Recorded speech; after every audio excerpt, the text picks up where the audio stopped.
In this lesson, we will talk about words of speech. Let's talk about its definition. It is also called word class, and its definition is it is used to classify words based on their function that helps to build sentence.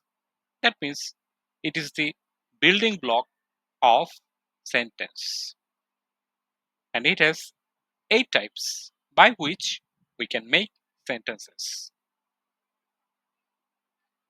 And first type is noun, second is pronoun, third is adjective, fourth is verb, fifth is adverb, sixth is preposition, seventh is conjunction, and final one is interjection. In the next lesson, we'll talk about noun. Till then, goodbye.